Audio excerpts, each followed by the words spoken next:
On July 8th, an 18-year-old Baltimore woman was walking through Druid Hill Park. At some time around 8:30 p.m., she was approached by a man on a motorcycle. The man was wearing black boxer-type swim shorts and white tennis shoes. The cycle he was riding was a Honda with a burgundy-colored gas tank. The woman noticed it had some aluminum foil wrapped around part of the left side. She accepted a ride from this person, and they rode down Route 40 to Route 29, stopping at a wooded area in Columbia. There, the man raped the young woman and rode away, headed back toward the city. The rapist is known to frequent Druid Hill Park in an area called The Strip. Police also believe that he may live in West Baltimore near Edmondson and Hilton Avenues. As seen in this police composite, the suspect is described as a black male, about 22 years old, 5 feet 9 inches tall, and weighing about 140 pounds.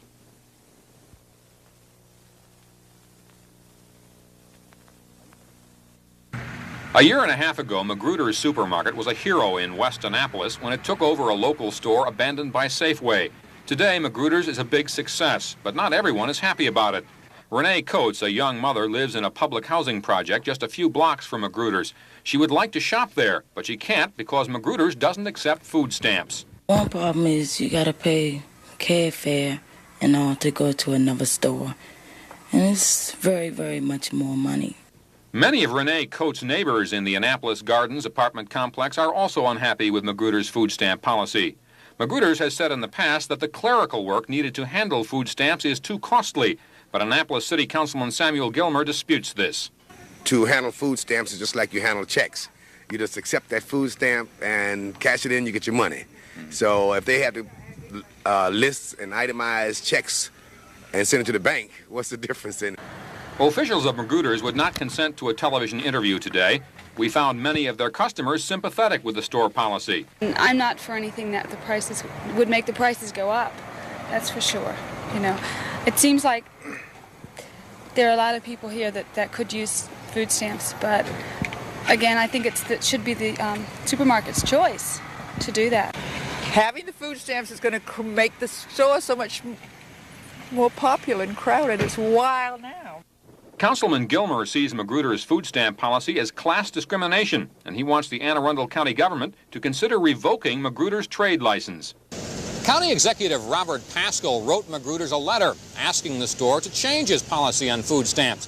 Well, he got back this letter of response from Magruder's lawyer. The letter says that Magruder's is a small store that is, quote, operating to capacity, and if it begins to accept food stamps, well, it could become overcrowded. However, Magruder's lawyer goes on, if the city of Annapolis would be willing to close this street, Legion Street, that runs alongside the store, well then Magruder's would be able to expand its business. And then Magruder's would be willing to accept food stamps. This is Patrick McGrath on the scene in Annapolis.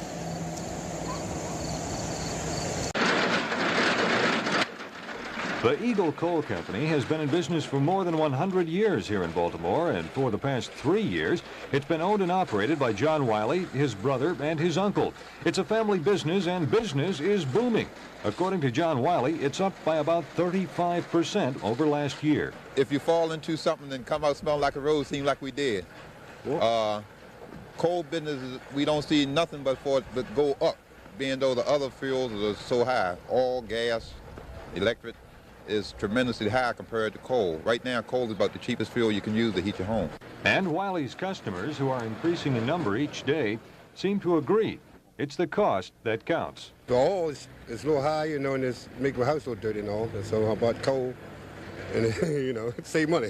How long you been doing this, Ralph? Over a year now. A year? Yeah. How much money do you figure you save by burning coal, say in the winter's time? Say $1,000. It's much better heating too, and it's cozy. John Wiley says he's been getting about 20 calls a day from new customers. And with the price of oil expected to continue climbing, the demand for coal will undoubtedly climb right along with it, here in Baltimore and around the world. This is Ron Olson on the scene in West Baltimore.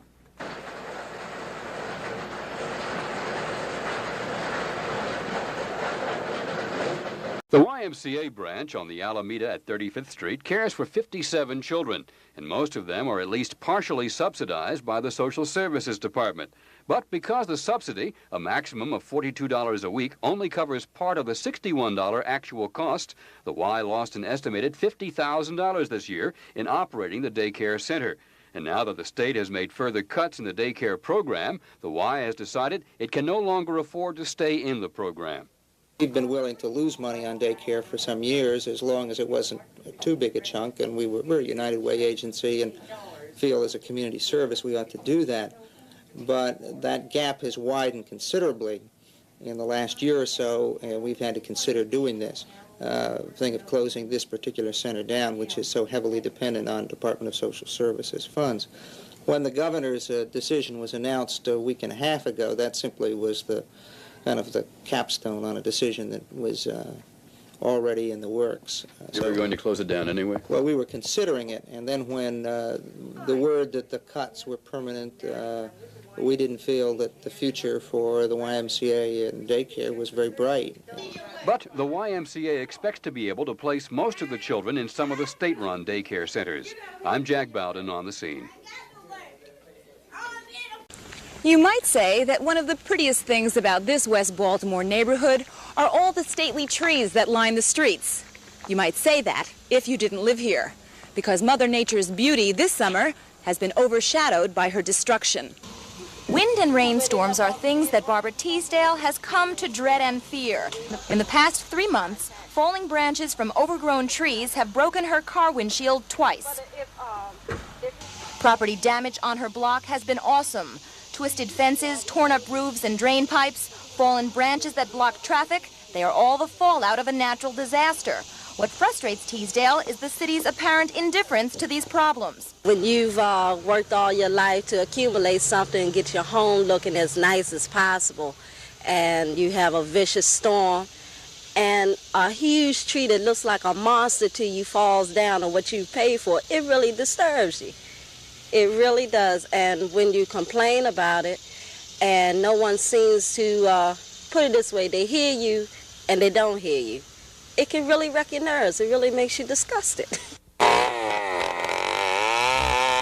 city's forestry department, in its defense, says its hands are full. There are just 60 workers to keep Baltimore's 250,000 trees in trim, and crews have been working almost exclusively to clear Druid Hill and other city parks from that wreckage of the June 29th windstorm.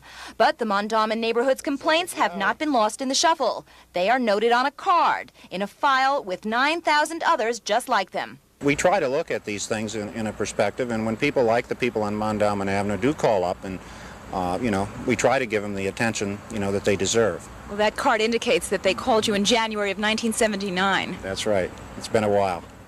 All Buikema could promise was that his crews would get to Mondawmin Avenue soon, unless they got tied up by another vicious storm. I'm Fran Fanchel on the scene in Baltimore.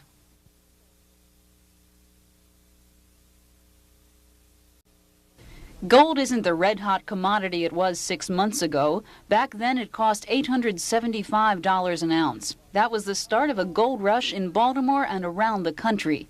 The price has dropped since then and the rush has slowed down. Michael Merrill buys and sells gold at his Towson shop. He says Americans don't appreciate gold the way the rest of the world does. Americans, by and large, don't buy the kinds of gold or the amounts of gold that Europeans do. The Europeans mainly remember that their currencies got wiped out in other times in history, and they hedge against that disaster by buying gold coins. Even the poorest peasant in Belgium, instead of putting money into a savings account, will hoard little gold coins, and they'll stash them away perhaps in a tin can in the backyard somewhere. The gold business is never slack for burglars. Police routinely check shops that deal in gold. So although some Americans learned about gold when the price was high, many still don't consider gold equivalent to currency. But business is still going strong. This is Mary Norton on the scene in Towson.